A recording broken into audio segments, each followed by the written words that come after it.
حضرت خضر کے بارے میں مختلف روایات ہیں کہ یہ ولی ہیں کہ نبی ہیں، لیکن مضبوط رائے اکثر بزرگوں کی یہی ہے کہ یہ بھی اللہ کے نبی ہیں، اور بعض نے لکھا ہے یہ ہمیشہ سے زندہ ہیں۔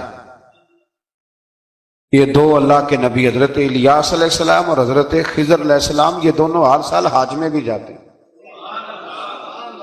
ہر سال حج میں بھی جاتے ہیں، کیونکہ ایک روایت ملتی ہے کہ محبوب کریم علیہ السلام حج پہ گئے تو فرمایا میں الیاس اور خضر کو پہاڑوں سے اترتے ہوئے دیکھ رہا ہوں۔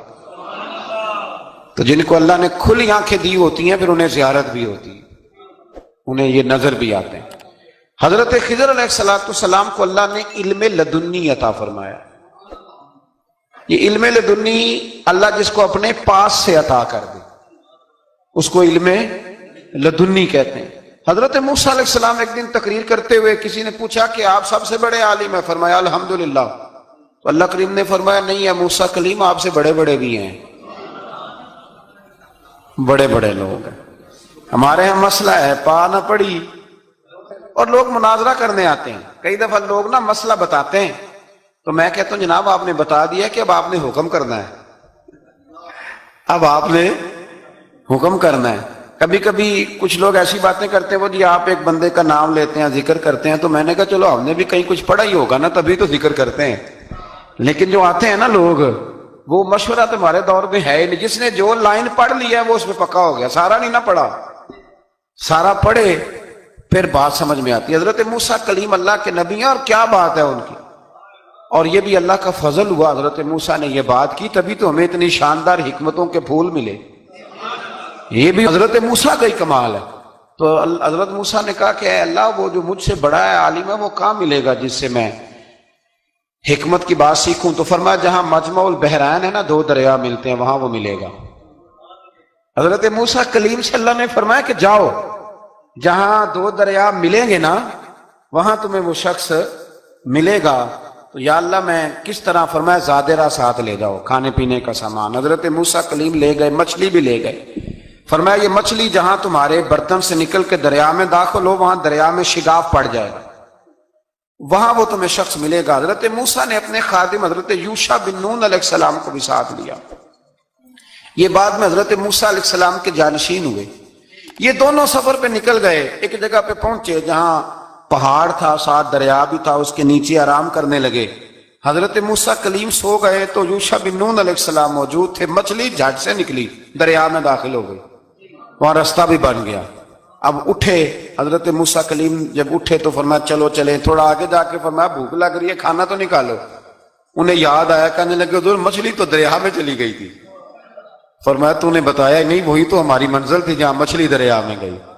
پھر وہاں سے واپس آئے قدموں کے نشانوں پہ، وہاں پہنچے جہاں مچھلی گئی تھی تو وہاں ایک شخص لیٹا ہوا تھا چادر لے کے۔ آپ نے سلام لی تو انہوں نے کہا وعلیکم السلام یا موسیٰ کلیم اللہ۔ تو آپ نے فرمایا آپ کون ہیں؟ فرمایا میں وہی ہوں جس کو آپ تلاش کر رہے ہیں۔ تو فرمایا آپ نے مجھے کیسے پہچانا؟ فرمایا جس رب نے تمہیں بھیجا ہے نا اس نے ہی مجھے بتایا ہے کہ موسیٰ آ رہے ہیں، موسیٰ آ رہے ہیں۔ اب حضرت خضر نے جو کچھ فرمایا وہ بڑا شاندار ہے۔ فرمایا موسیٰ کچھ باتیں ایسی ہیں جن کا آپ کو علم ہے اور مجھے نہیں، اور کچھ ایسی ہیں جن کا مجھے علم ہے اور آپ۔ اللہ اکبر، یہ کبھی ہماری سمجھ میں بات آ جائے، یہ کبھی سمجھ میں آ جائے۔ کچھ باتیں ایسی ہیں جس کا مجھے علم ہے اور یہ بڑے بڑے سیانے بندے نہیں مانتے، بڑے بڑے میں عالم ہوں جی، تو آپ عالم ہیں میاں ایک شعبے کے، لیکن بہت سارے دنیا میں شعبے ہیں نا، دین کے عالم کا درجہ سب سے بڑا ہے، لیکن قانونی مشاورت کرنی ہے تو آپ وکیل سے کریں گے، گاڑی کے بارے میں پوچھنا ہے تو کسی مکینک سے پوچھیں، لیکن آپ بن کے نہ بیٹھ جائیں۔ فرمایا جس کا آپ کو علم ہے مجھے نہیں، اور جس کا مجھے علم ہے ان میں سے آپ کو نہیں۔ تو کہا میں پھر آپ کے ساتھ رہنا چاہتا ہوں اور میں وہ سیکھنا چاہتا ہوں جو آپ بتا رہے ہیں۔ تو حضرت خضر فرمانے لگے صبر کر لیں گے میرے ساتھ؟ یہ سب سے مشکل کام ہے، یہ سب سے، یعنی ہر بات کی تو یہاں لوگوں کو وضاحت چاہیے۔ کھانسے بھی تو آپ کو بتانا پڑے گا کھانسے کیوں، ہنسے بھی تو آپ کو بتانا پڑے گا ہنسے کیوں۔ بے بزرگ ہیں، بزرگوں کی باتوں میں حکمتیں ہوتی ہیں، لیکن ہم حکمت کی طرف جانے کو تیار نہیں ہوتے، ہمیں تو فوری طور پہ جواب چاہیے، حل چاہیے۔ حضرت موسیٰ علیہ السلام جناب خضر کے ساتھ چلے، فرمایا صبر کروں گا، میں چلتا ہوں آپ کے ساتھ۔ دریا کے قریب گئے کشتی میں بیٹھنے کے لیے، تو کشتی والوں نے حضرت خضر کو پہچان لیا، بغیر کرائے کے سوار کرایا، اور جب پار اترنے لگے تو حضرت خضر نے کشتی کا ایک تختہ ہی توڑ دیا۔ حضرت موسیٰ کہنے لگے یہ آپ نے کیا کیا؟ انہوں نے نیکی کی، آپ نے تختہ توڑ دیا۔ فرمایا آپ کو کہا تھا نا آپ نے صبر نہیں کرنا، آپ کو کہا تھا نا۔ فرمایا چلو میں صبر کروں گا۔ تھوڑا آگے گئے تو ایک نوجوان لڑکا، ابھی چھوٹی عمر ہے، وہ ملا۔ حضرت سیدنا خضر علیہ السلام نے اسے قتل ہی کر دیا۔ فرمانے لگے آپ نے قتل ہی کر دیا؟ ایک قرآن مجید ہے بھائی، میں کبھی کبھی سوچتا ہوں یہ ہم کسی درویش کی بات سناتے تو بندے اڑ جاتے، فتوے نکلتے کہ نہ نکلتے؟ میرا خیال ہے ہر مسجد سے نکلتے، اور فتوے ایک ایک جتنے مسجد میں نمازی ہوتے سب کے ہاتھوں میں فتوے ہوتے۔ قتل کر دیا، قتل ہی ہو گیا بندہ۔ تو حضرت سیدنا موسیٰ علیہ السلام فرمانے لگے آپ نے قتل ہی کر دیا۔ فرمایا میں نے کہا تھا نا آپ نے صبر نہیں کرنا۔ آپ فرمانے لگے چلو اگر اب میں بولا نا تو بے شک آپ مجھے علیحدہ کر دیجیے گا۔ حضرت موسیٰ کلیم اب بولا تو علیحدہ کر دیا۔ ایک بستی میں داخل ہوئے، بستی کے لوگوں سے پانی مانگا تو انہوں نے پانی بھی نہ دیا، آرام کرنے کو جگہ بھی نہ دی، پر وہاں ایک دیوار گر رہی تھی، حضرت خضر علیہ السلام نے سیدھی کرنی شروع کر دی، ساری دیوار بنائی۔ تو حضرت موسیٰ کہنے لگے کن لوگوں کی خدمت کر رہے ہو جنہوں نے پانی بھی نہیں دیا، انہوں نے پانی تک نہیں پوچھا۔ فرمانے لگے بس بھیا آپ نے وعدہ کیا تھا کہ اب بولیں گے تو بے شک علیحدہ کر دینا، آپ بولیں اب آپ کا اور میرا ساتھ زیادہ نہیں چل سکتا، آپ بولیں۔ جو بول پڑے نا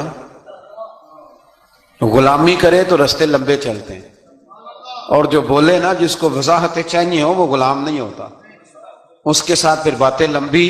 ہاں تو آنکھ بند کر کے چل، ہاں آزم جاتے لائیے ہی نہ تجھے لائیے تھے، اور پھر آنکھ بند کر کے پیچھے چل کے بات ختم ہو گئی۔ حضرت خضر علیہ السلام نے جب کہا نا کہ اب آپ کا وعدہ ختم ہو گیا، فرمایا میں آپ کو جانے سے پہلے حکمت بتاتا ہوں، یہ وہ علم ہے جو اللہ نے مجھے اپنے پاس سے عطا فرمایا ہے، یہ وہ ہے جو علم لدنی ہے۔ کہا جناب کیا مطلب؟ فرمایا وہ جو میں نے تختہ توڑا تھا نا، تو یہ مسکین بچے ہیں جن کی کشتی تھی، تو دریا کے اس پار بادشاہ کھڑا تھا، وہ جو صحیح صحیح کشتیاں ہوتی تھی قبضے کر لیتا تھا، اور جو تھوڑی سی ٹوٹی پھوٹی ہوتی تھی نا وہ چھوڑ دیا کرتا تھا۔ تو میں نے تھوڑی سی کشتی ان کی اس لیے توڑ دی ہے تاکہ دیکھے گا تو چھوڑ دے گا، اس لیے میں نے بھلا کیا ہے۔ اور فرمایا وہ جو بچہ میں نے قتل کیا نا وہ شروع سے ہی کفر کا دل دادا تھا، اس کے ماں باپ نیک تھے، اگر بڑا ہوتا جوان ہوتا تو ہو سکتا ہے ماں باپ کو بھی کفر میں مبتلا کر دے، اب اس کے بدلے اللہ انہیں صالح بیٹا عطا فرمائے گا۔ تو یہ بھی میں نے اللہ کے دیے ہوئے علم سے کیا۔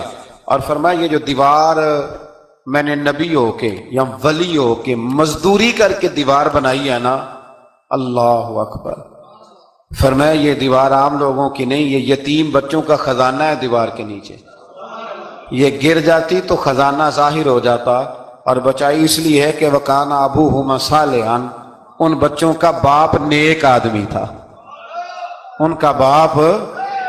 قاضی ثناء اللہ صاحب پانی پتی فرماتے ہیں ڈائریکٹ باپ نہیں تھا، 7ویں نسل میں جا کے باپ بنتا تھا۔ سن لیں یہ بھی بات، ایک بندہ نیک ہو تو اس کی 7 نسلوں تک رب خزانوں کی بھی حفاظت فرماتا ہے۔ اب آپ اندازہ فرمائیں کہ بات کتنی دور تک جاتی ہے۔ بزرگوں کی باتوں میں نا حکمتیں ہوتی ہیں، دانائیاں ہوتی ہیں۔ یہ طریقت کے جو لوگ ہوتے ہیں انہیں سبق یہ دیا جاتا ہے کہ آمنا و صدقنا، ماننا ہے اور تصدیق کرنی۔